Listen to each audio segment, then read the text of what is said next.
आप सबका प्रभु यीशु मसीह पराक्रमी परमेश्वर की पवित्र हजूरी में आप सबका स्वागत है। उनका भी जो मुझे ऑनलाइन देख रहे हैं, सुन रहे हैं, आप सबका स्वागत है। आप आज का वचन ये आजकल बहुत आज के समय में ये ज़रूरी है। सो मैं आपको आज सिद्धता के बारे में बताना चाहता हूँ।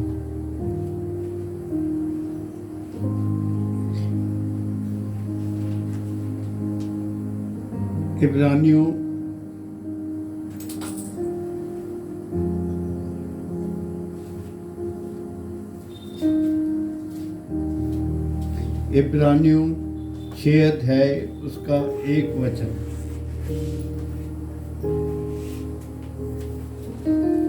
इसलिए मसीह की शिक्षा की आरंभ की बातों को छोड़कर सिद्धता की ओर बढ़ते जाएं और मरे हुए कामों से मन फिराने, परमेश्वर पर विश्वास करने, बपतिस्मों, हाथ रखने, मरे हुओं के जी उठने और अंतिम न्याय की शिक्षा रूपी नींव फिर से ना डालें। और 6 अध्याय के 3 वचन में लिखा है, और परमेश्वर चाहे तो हम यही करेंगे। परमेश्वर ने हमारा पहले से पूरा इंतजाम कर दिया है कि हम सिद्ध बनकर, सिद्ध संत बनकर उसके साथ उठाए जाएं।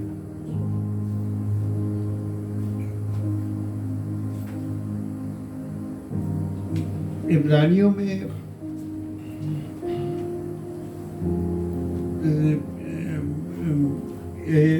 इफ्सियों में 4 अध्याय 11 वचन से आगे ये लिखा है कि उसने बाज को भविष्यद्वक्ता, बाज को प्रचारक, बाज को पास्टर, बाज को शिक्षक नियुक्त करके कलीसिया को दे दिया ताकि पवित्र लोग सिद्ध हो सके और सेवा का काम किया जाए और मसीह की देह तरक्की पाए।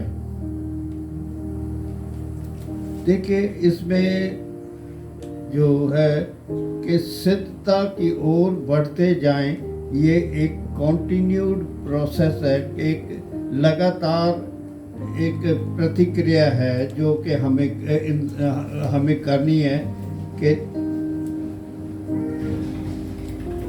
सिद्धता की ओर बढ़ते जाएं।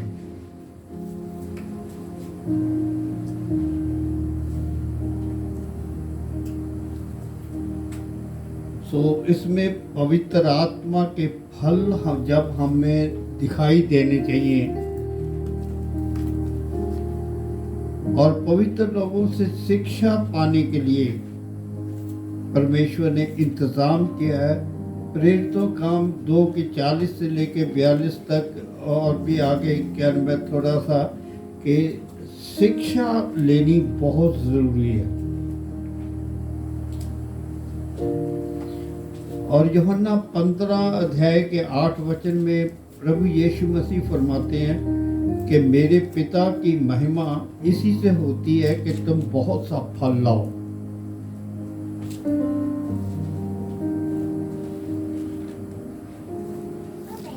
और हम मसीह में बालक ना रहें।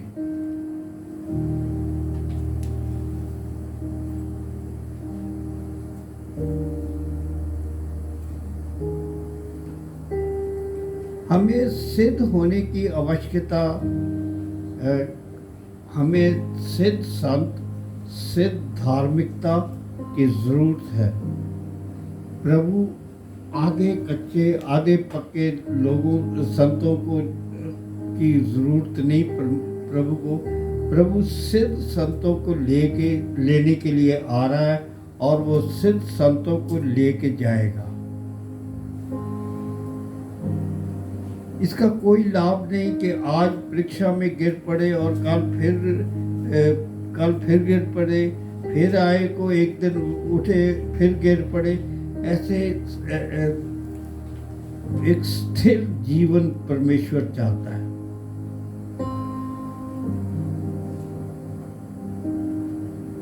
हम उसके महिमा में हर रोज बढ़ते जाने के लिए और उसके दूसरे आगमन में सिद्ध संत बन के हम लोग उठाए जाना चाहिए।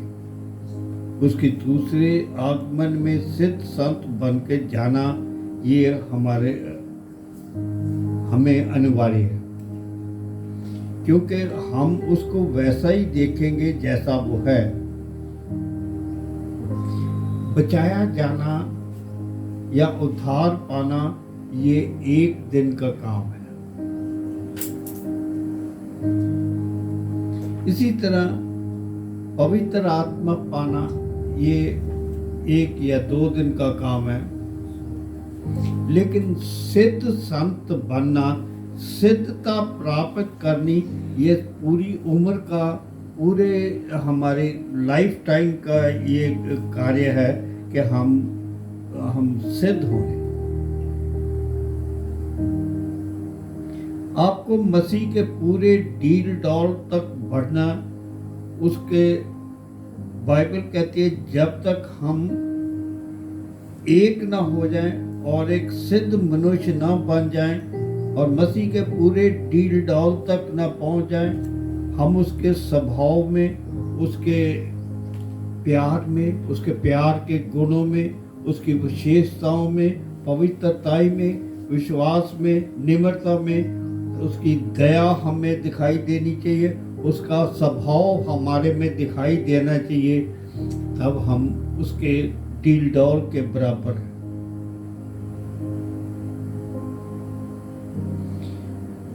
जब हमारा नया जन्म होता है तो हम मसीह में बच्चे होते हैं। हमारा कद उस वक्त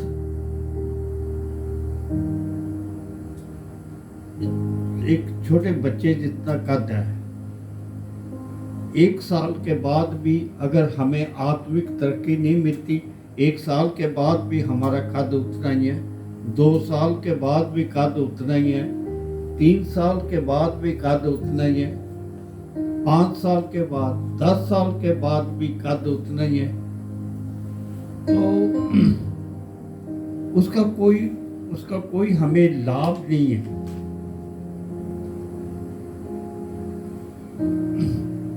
संत पौलुस कहता है, वो जन्म मेरी पढ़ेगा 1 कुरिन्थियों 3 अध्याय 1 से 3 तक।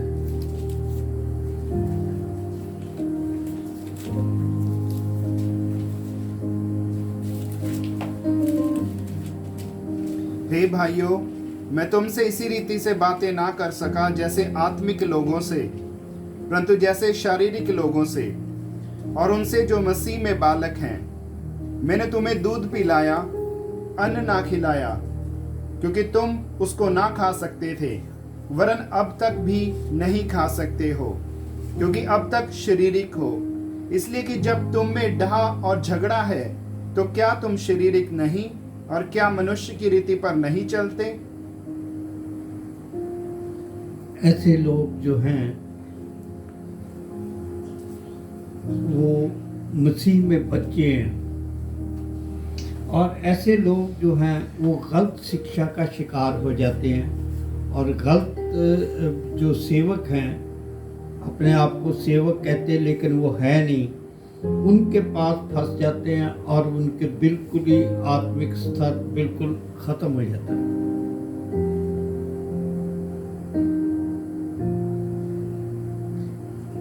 हमें किस चीज में हमें सिद्धता प्राप्त करनी है, हमें 5 चीज़ों में सिद्धता प्राप्त करनी ज़रूरी है। पहला है पवित्रता में, पवित्रता में सिद्धता। दूसरा प्रेम में सिद्धता। तीसरा विश्वास में सिद्धता। चौथा धीरज में सिद्धता। पांचवा परीक्षाओं में सिद्धता।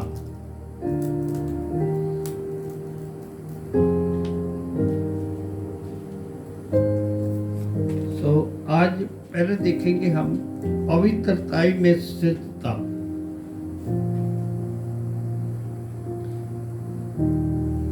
दूसरा कुरिन्थियों 7 अध्याय के पहले वचन में है,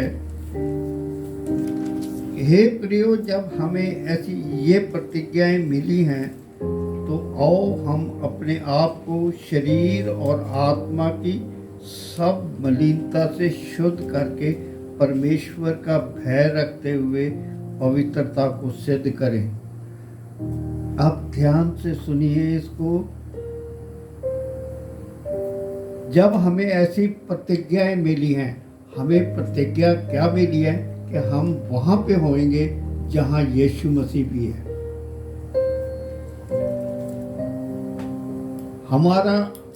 हमारा जो आत्मिक स्तर है वो यीशु मसीह के साथ अगर हम एक होंगे, हम उस स्टेटस के होंगे, तब हम उसके साथ बैठेंगे।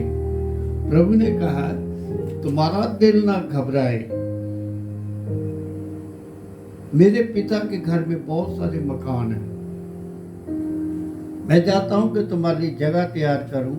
अगर ना होते तो मैं तुमसे कह देता, लेकिन अब मैं चाहता हूं कि तुम्हारी जगह तैयार करूं कि जहां पर मैं हूं वहां तुम हो। तो वहां पे जाने के लिए हमें एक बहुत बड़ी यीशु मसीह के बराबर की सिद्धता की जरूरत है। और दूसरी चीज है, हम परमेश्वर के भय में सिद्ध हों। उसके संतों के जीवन में परमेश्वर का भय बहुत जरूरी है, क्योंकि अगर परमेश्वर का भय नहीं रखते तो हमारे में ढिठाई या हट की बुराई में फंस जाते हैं। जैसा कि पहला शमूएल 15 अध्याय 22 और 23 वचन में लिखा हुआ है,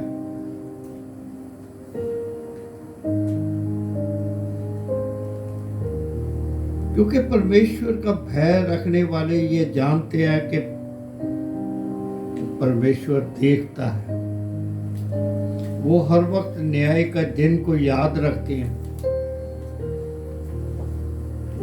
पवित्रता किसी रीति से भंग ना हो जाए, ये भय हो तभी हम ख्याल रख सकते हैं।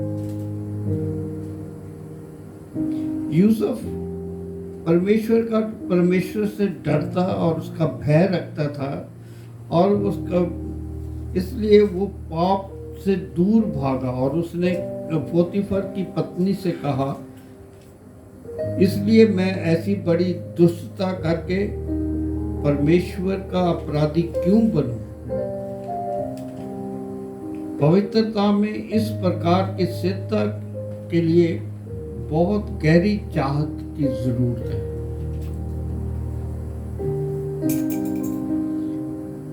और हमें प्यास होनी चाहिए, परमेश्वर का ज्ञान जरूरी है। हमें अपनी कोशिश करनी चाहिए कि हम परमेश्वर के लिए उतने ही सिद्ध बने जितना परमेश्वर चाहता है, और परमेश्वर की सहायता से और हमारी अपने कोशिश से हम इसको पवित्र बन सकते हैं। एक किसान बीज बोता है, परमेश्वर ही है जो उसको जीवन देता है। वो कैसे बढ़ता है मनुष्य नहीं जानता।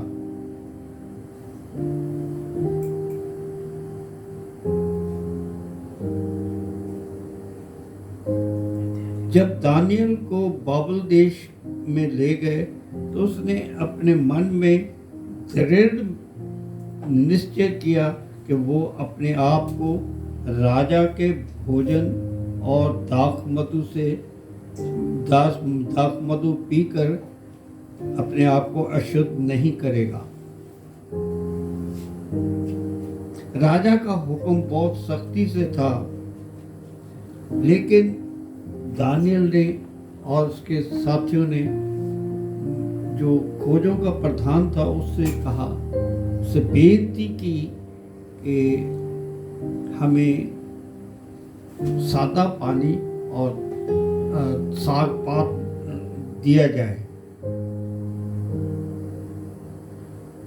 और जब राजा के साथ इन चारों की बात हुई तो बुद्धि और हर प्रकार की समझ के विषय में जो कुछ राजा ने पूछा,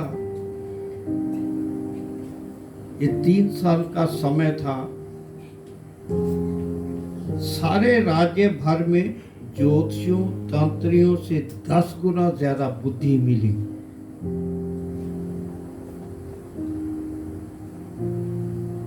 आपको शायद जिन्होंने ये वचन पढ़े हैं उनको पता होगा कि उनके नाम बदल दिए थे। 3 साल उनको कसदियों की शिक्षा देने का हुक्म था कि 3 साल उनको और कोई प्रार्थना नहीं वो अपनी कर सकते। वो उनको कसदियों का जो दस्तूर था उसके अनुसार वो करना पड़ता था।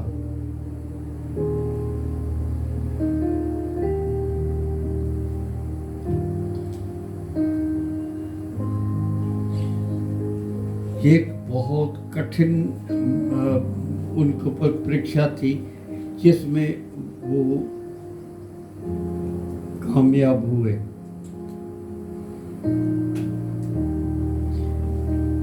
देखिए, बाइबल बताती है, परंतु अगर हम ज्योति में चले जैसे वो ज्योति में है, तो हमारी एक दूसरे के साथ सहभाग्यता है और उसका पवित्र लहू हमें हमारे पापों से शुद्ध करता है। पवित्रताई कहाँ से शुरू होती है? पवित्रताई यीशु मसीह की सलीब से शुरू होती है। ये तब शुरू होती है जब हम अपने पापों को अपने दिल की गहराई से मानते हैं और सच्चे दिल से पश्चाताप करते हैं और यीशु मसीह अपने पवित्र खून से हमें धोता है, तब ये पवित्रताई शुरू होती है।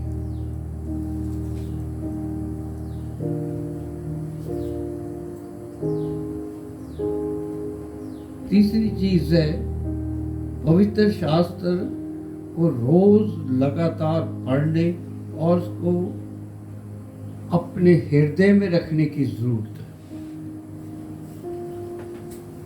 क्योंकि पवित्र शास्त्र ही हमें शुद्ध करता है। और तीसरी और चौथी चीज है कि पवित्र आत्मा हमें पवित्र बनाता है। पवित्र आत्मा कैसे पवित्र बनाता है? पवित्र आत्मा के अनुसार चलने से हम पवित्र बनते हैं।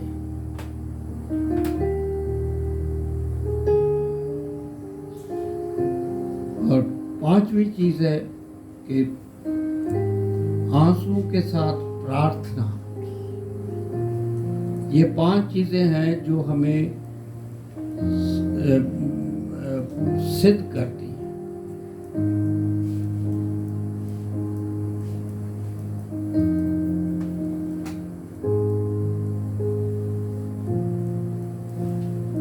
देखिए कि बाइबल में लिखा है, इफिसियों 5 अध्याय में, गौर से देखो कि तुम कैसी चाल चलते हो। हम ज्योति में चलते हैं। ज्योति में अगर हम चलते हैं तो इसकी क्या पहचान है? ज्योति में चलते हैं तो हमारे में 3 फल लगते हैं।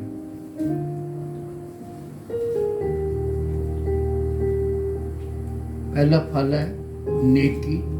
ये इफिसियों 5 अध्याय के 9 वचन में लिखा हुआ है, 9 में या 10 में है कि पहला है नेकी, दूसरा भलाई और तीसरा धार्मिकता। 3 फल हमारे में लगते हैं तब हम पवित्रताई में हम चल सकते हैं।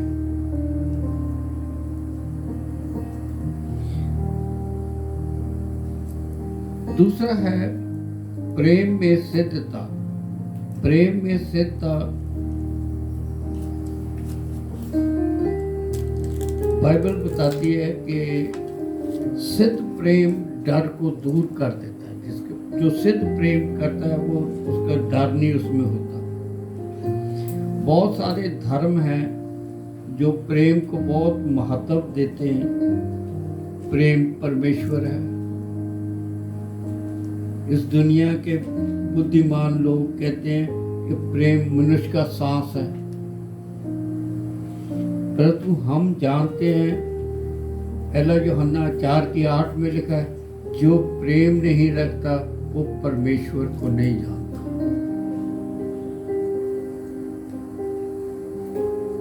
प्रेम कई किस्म का है। पहला प्रेम है कपटी प्रेम। दूसरा प्रेम है सेल्फ लव या खुदगर्जी का प्रेम। तीसरा है वासना का प्रेम। चौथा है भाईचारे का प्रेम, प्रीति। पांचवा है माता पिता का प्रेम। छठा है परमेश्वर का प्रेम। परमेश्वर का प्रेम जो है ये बलिदान का प्रेम है। ये दया से भरपूर प्रेम है। दया और प्रेम से भरपूर है।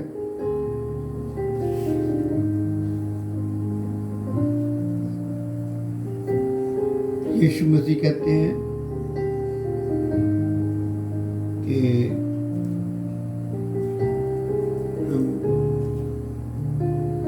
मेरी आज्ञा ये है कि तुम भी जैसे मैंने तुमसे प्रेम किया तुम भी एक दूसरे से प्रेम करो। संत पौलुस प्यार की या प्रेम की व्याख्या इस तरह करता है। पहला कुरिन्थियों 13 अध्याय में वो बताता है प्रेम धीरजवंत है। सबसे पहली चीज है कि प्रेम धीरजवंत है। दूसरा कृपालु है। तीसरा प्रेम डर नहीं करता।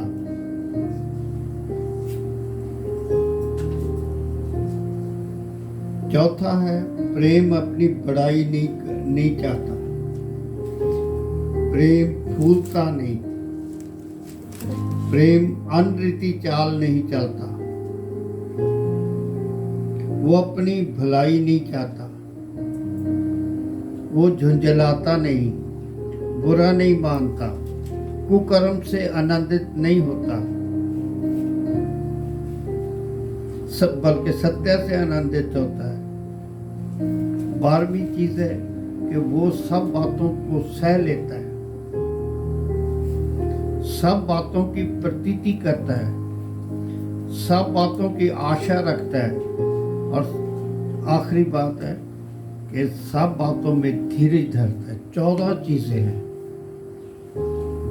ये 14 चीजें हैं जो हमें प्रेम में सिद्ध करती हैं।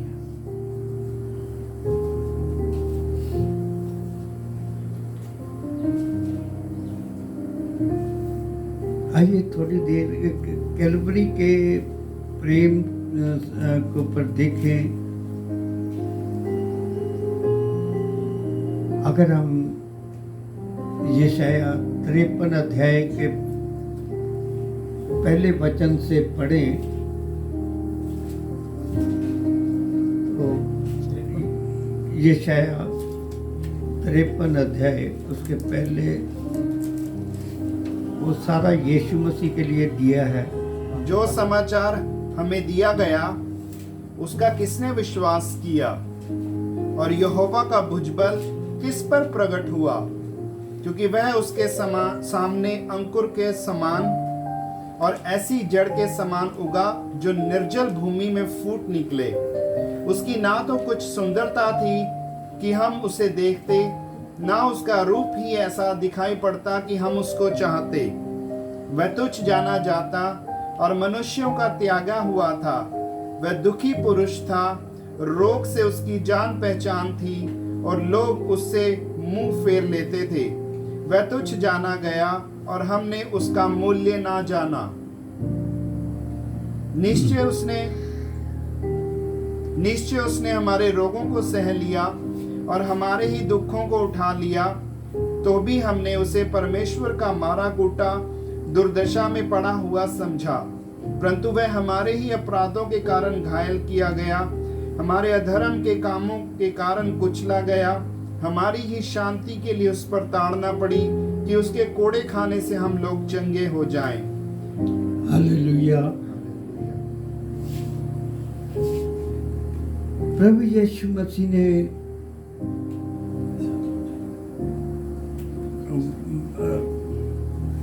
दस आज्ञाओं में कुछ प्रभु यीशु मसीह ने एक आज्ञा के लिए बताया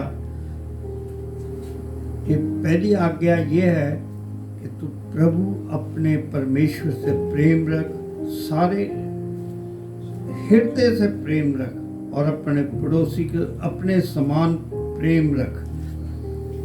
और ये मत्ती 22:37 में लिखा हुआ, और ये प्रभु यीशु मसीह इसे कहते हैं सबसे बड़ी और पहली आज्ञा है।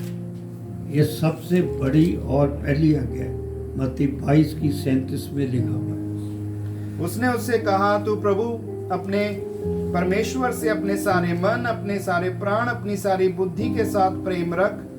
बड़ी और मुख्य आज्ञा तो यही है। बड़ी और मुख्य आज्ञा यही है। अगली चीज है कि यीशु मसीह ने एक दृष्टांत भी बोला कि एक मनुष्य यरूशलेम से यरीहो जा रहा था और वो डाकुओं में घिर गया।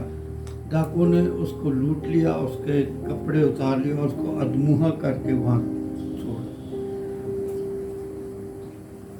वहाँ बताते हैं कि वो एक लावी और एक याजक वहाँ से गुजरे। लावी और याजक ये परमेश्वर को तो प्रेम करते थे, लेकिन वो अधमुहे आदमी को प्रेम नहीं किया इन्होंने। प्रभु कहते हैं वहाँ से एक सामरी गुजरा जिसने उसके ऊपर तरस खाया और उसको अपने सवारी के ऊपर बिठा के उसको वहाँ पे सराय में छोड़ के आया। हम परमेश्वर को प्रेम करते हैं, लेकिन जिसको ज़रूरत है हम उसकी मदद नहीं करते, हम उसके पास से निकल जाते हैं।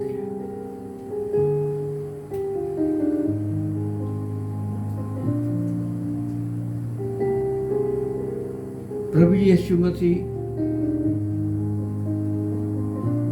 प्रकाश की पोथी में इफसुस के कलीसिया को कहते हैं, तूने पहला सा प्यार छोड़ दिया है।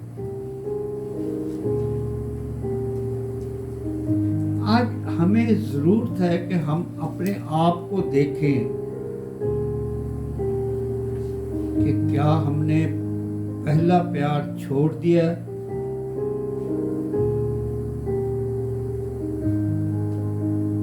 उसके लिए उनके दिल में,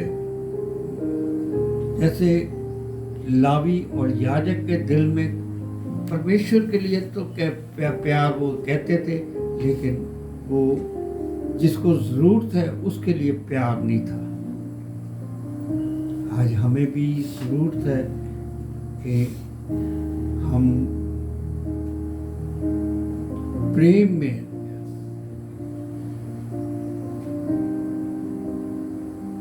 पहला यूहन्ना 4:20 में लिखा है कि जो कहता है कि मैं अपने भाई से बैर रखता है और कहता है कि मैं परमेश्वर को प्रेम करता हूँ, वो झूठा है।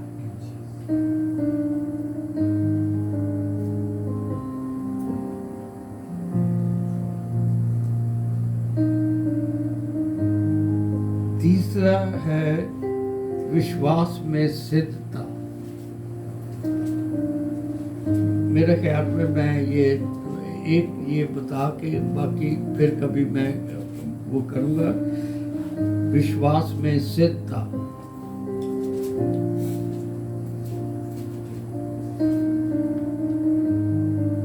याकूब 2 है कि 22 वचन में लिखा है, तूने देख लिया कि विश्वास ने उसके कामों के साथ मिलकर विश्वास ने प्रभाव डाला और विश्वास से वो सिद्ध हुआ।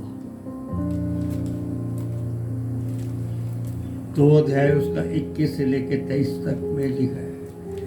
अगर हम विश्वास करते हैं लेकिन हमारी प्रैक्टिकल लाइफ नहीं है,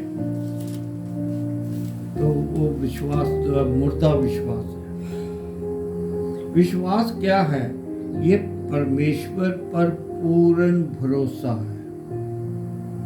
ये परमेश्वर पर भरोसा है कि वो आज भी जीवित है। उसने हमें सिरजा है। चौथी चीज है, उसने अपना प्राण बहुतों की छड़ौती के बदले में दिया है। ये हमारा भरोसा है। ये हमारी प्रार्थना सुन के वो हमारी प्रार्थनाओं को सुनता और उनका उत्तर देता है।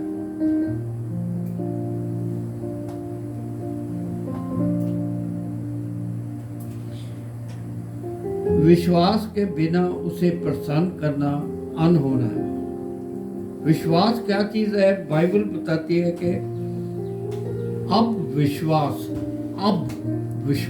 प्रेजेंट जो अब की बात है। अब विश्वास आशा की हुई वस्तुओं के निश्चय और अनदेखी वस्तुओं का प्रमाण है।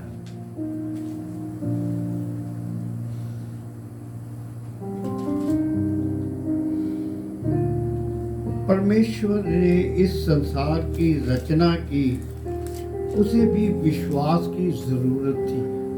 परमेश्वर को ने विश्वास से ही हम जानते हैं कि परमेश्वर ने तमाम दुनिया की रचना की। विश्वास ही से हम जान सकते हैं कि सारी सृष्टि की रचना परमेश्वर के वचन के द्वारा हुई। पर यह नहीं कि जो कुछ हम देखते हैं वो देखी हुई चीजों से बना है।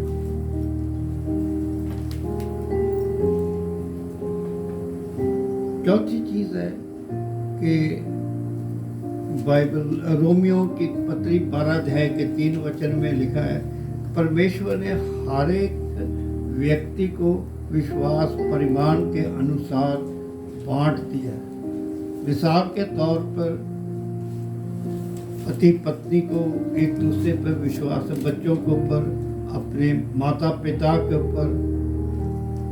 और जब हम बस में बैठते हैं तो हमें पता है कि बस ये हमें जहाँ जा रहे हैं वहाँ पहुँचाएगी। ये विश्वास करते हैं।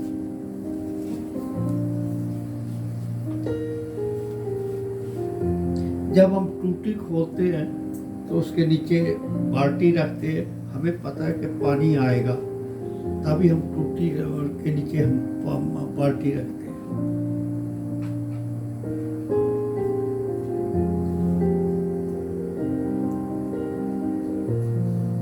विश्वास को बढ़ाना, विश्वास हमारा बढ़ता जाए। विश्वास कैसे बढ़ सकता है?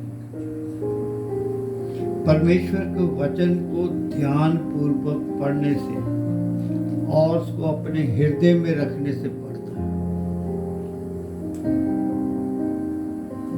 दूसरी चीज, परमेश्वर का वचन पर मनन करने से। तीसरी चीज, परमेश्वर के आत्मा से परिपूर्ण रहने से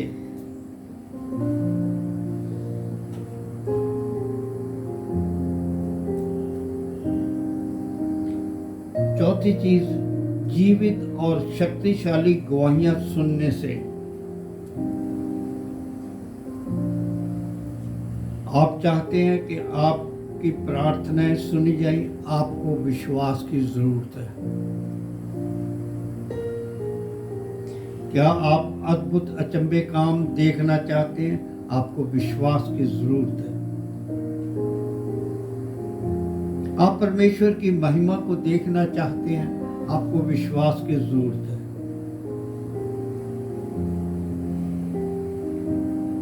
आप पहाड़ों को हटा देना चाहते हैं? आपको विश्वास की जरूरत है। बाइबल में 5 किस्म का विश्वास दिया गया है।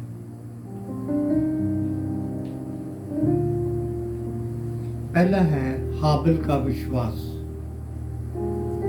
हाबिल का विश्वास ये वो विश्वास है जो परमेश्वर को चढ़ाया जाता है।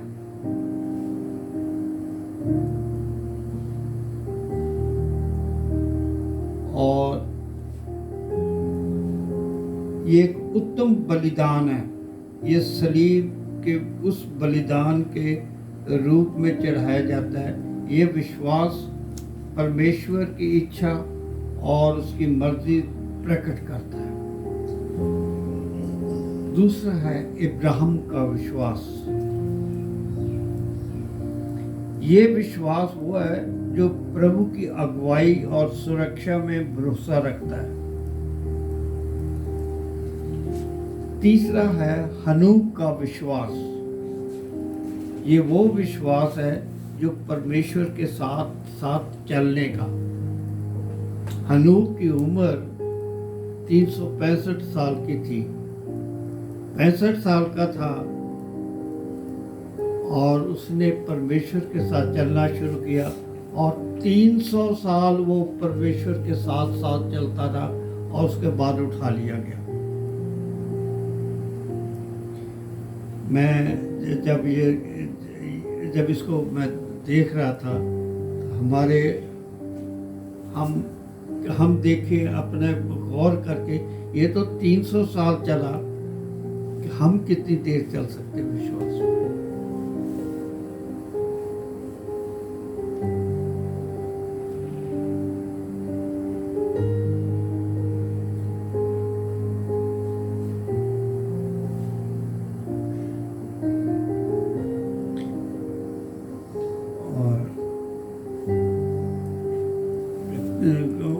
हलो 300 साल परमेश्वर के साथ चला और वो उठा लिया गया ताकि मृत्यु को ना देखे। ये एक मसीही विश्वास को दिखाया था। हम ये विश्वास रखते हैं। आपने पहला कुरिन्थियों में पढ़ा होगा कि 50 वचन के बाद लिखा हुआ है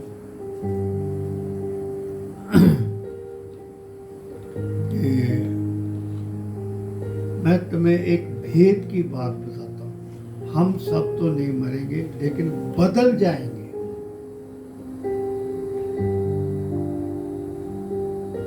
बदलेंगे कैसे? हमारे 5 प्रोसेस हैं जो जमीन के तत्व से हमारे शरीर बना है, वो एकदम आंख झपकने की देर में वो सब तत्व बदल जाएंगे।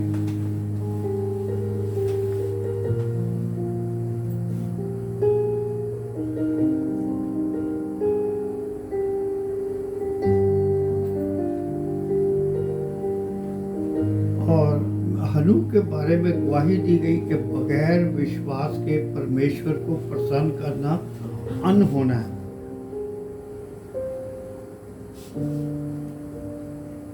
चौथा विश्वास है वो विश्वास जिसने परमेश्वर के लिए बड़े बड़े काम किए। ये इब्रानियों 11 अध्याय 33 और 34 वचन में लिखा है कि उन्होंने विश्वास के द्वारा राज्य जीते, धर्म के काम किए, प्रतिज्ञा की वस्तुएं प्राप्त की, शेरों के मुंह बंद किए, आग की ज्वाला को ठंडा किया, तलवार की धार से बच निकले, निर्बलता में बलवंत हुए, लड़ाई में वीर निकले, विदेशियों की फौजों को मार भगाया। ये चौथी किस्म का विश्वास है।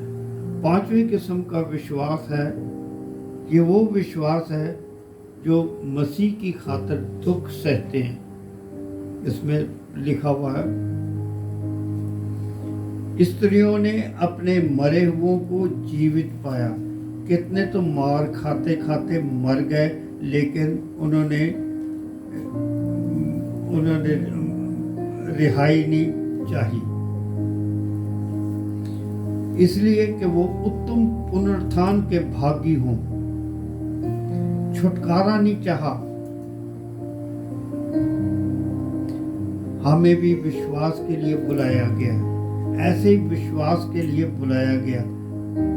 अगर हम स्थिर रहेंगे तो विश्वास को सिद्ध करते हैं।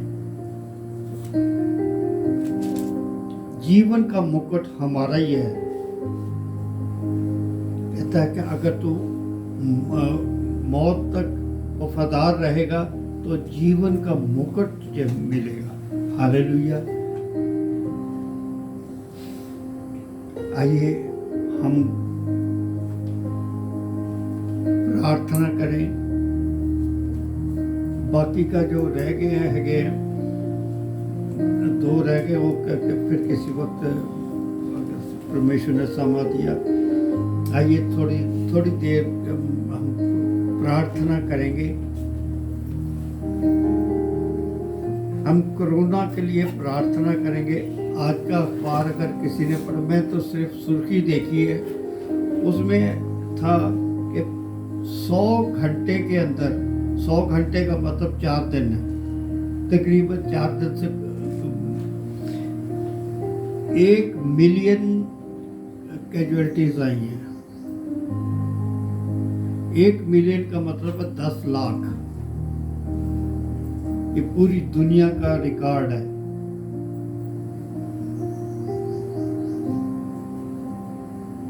जो बीमार हैं कोरोना के कारण, कल मुझे किसी कोरोना के व्यक्ति के ऊपर प्रार्थना करने का अवसर में परमेश्वर ने दिया। बठिंडे में था तो, और जब मैंने उसके ऊपर प्रार्थना की तो उन्होंने बहुत ज़ोर ज़ोर से बोलने लगे, यीशु मसीह की जय, यीशु मसीह की जय, कि उनको परमेश्वर छू रहा था उस वक्त। और उन्होंने बताया कि भई हमें परमेश्वर ने छुआ। आज कोरोना जो है, ये कोरोना ये कोई चीज़ नहीं है। आज हमारे हर एक चीज़ हमारे पाँव के तले है। जो बीमार हैं हम उनके वास्ते प्रार्थना करें। बहुत लोग बीमार हैं।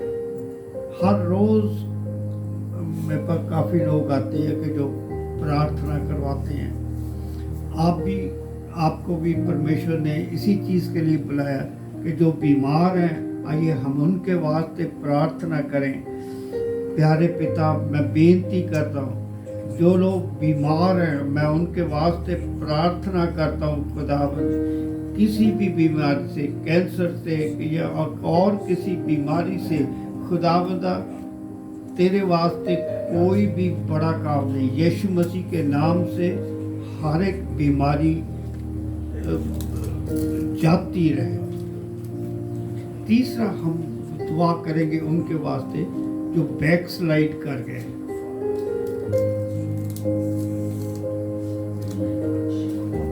आइए हम उनके वास्ते दुआ करें जो बैकस्लाइड कर गए।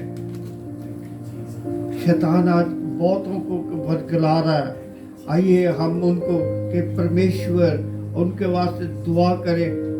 अंकल नरोला खास तौर से उनके वास्ते दुआ करते हैं कि जो बैक स्लाइड कर गए हैं। आइए हम उनके वास्ते दुआ करें जो बैक स्लाइड कर गए। प्यारे यीशु बेनती करते हैं खुदावंदा जो बैक स्लाइड कर गए प्रभु, जो तुझ में स्थिर नहीं रह सके, खुदावंदा तू उनको पर दया कर। मैं बेनती करता हूँ। चौथी चीज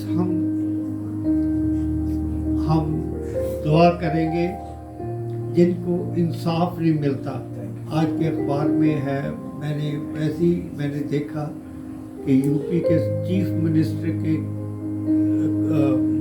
उसके सामने एक माँ ने और एक लड़की ने उनका नहीं फैसला हुआ, उन्होंने वहाँ पे आत्महत्या कर ली। वो क्या नाम है, सेल्फ इमोलेशन, यानी कि आग लगा ली अपने को। माँ के 90% बर्न्स हैं, बेटी का दिया नहीं कि उसकी भी काफ़ी हालत ख़राब होगी। जब माँ के 90% बर्न्स हैं तो उसके भी कि देखो कि जिनको इंसाफ नहीं मिल रहा, आइए उनके वास्ते दुआ करें कि परमेश्वर परमेश्वर इंसाफ दिलाए।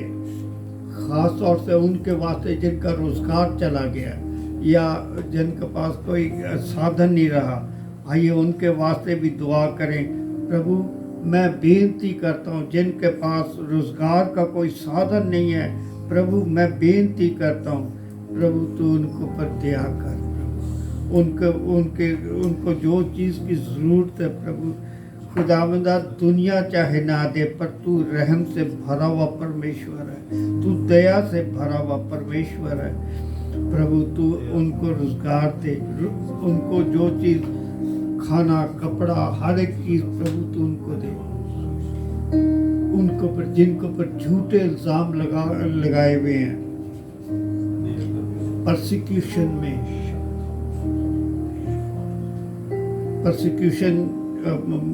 यानी सताओ जो जिनको पर है, आइए उनके वास्ते दुआ करें। उनके पर झूठे इल्ज़ाम लगा के ये मसीही बना रहे हैं, ये कर रहे हैं, वो कर रहे हैं, बहुत सारे झूठे इल्ज़ाम लगाते हैं, आइए उनके वास्ते दुआ करें। प्यारे यीशु बेनती करते हैं, तूने कहा धन वो हैं जो मेरे नाम की खातिर दुख सहते। जब लोग तुम्हें निंदा करें, तुम्हें झूठी बातें तुम्हारे हक में कहें और तुम्हें तंग करें, सताएं, तुम खुश होना क्योंकि तुम्हारा प्रतिफल स्वर्ग में बड़ा है। सातवीं चीज है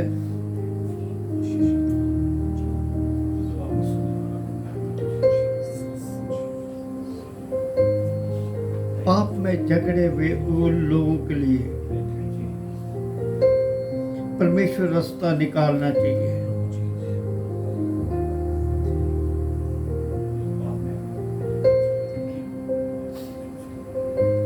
परमेश्वर जो पाप में जकड़े हुए हैं, आइए कहता है कि उन कईयों को पर तरस खा के उनको झपट के आग में से निकाल लो।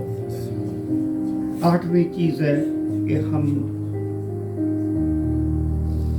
जो सच्चाई की राह से भटक गए, आपने जिन्होंने एस्तर की किताब पढ़ी है उनको 8 अध्याय के 17 वचन में लिखा है कि जब उन्होंने फास्ट रख के प्रार्थना की तो बहुत सारे लोग यहूदी बन गए। आज है ना, आज हमारी भी यही प्रार्थना है कि आज जब ये लॉकडाउन खुलता है तो बहुत सारे लोग जो हैं वो मसीही बन जाएंगे। हालेलुया। बहुत सारे लोग यहूदी बन गए, बहुत सारे लोग मसीही बन गए। आइए प्रार्थना करें। प्यारे पिता, तेरा धन्यवाद करते हैं, तूने हमारी प्रार्थना को सुना। तूने खुदावंद हमें कृपा दी कि हमारे खुदावंदा तेरे वचन में से सीख सके, क्योंकि तेरा वचन हमारे पाँव के वास्ते दीपक है खुदा, हमारे मार्ग के वास्ते रोशनी है खुदावंदा। हम जब तेरे वचन को ध्यान में रखते हैं तो है खुदावंद हम ठोकर नहीं खाते। हमें तेरे वचन के अनुसार चलने के वास्ते प्रभु जी हमारी सहायता कर। तूने वचन के वास्ते तूने हमारी मदद की खुदावंदा। जो तूने वचन दिया है खुदावंदा, ये बहुतों के दिलों में प्रभु जी ये जगह करे और लोग अपने पुराने मनुष्य तत्व को छोड़कर प्रभु जी उस सिद्धता की ओर बढ़ते चले जाए। सारी इज्जत महिमा आपके सामर्थी नाम यीशु को देते हैं। धन्यवाद।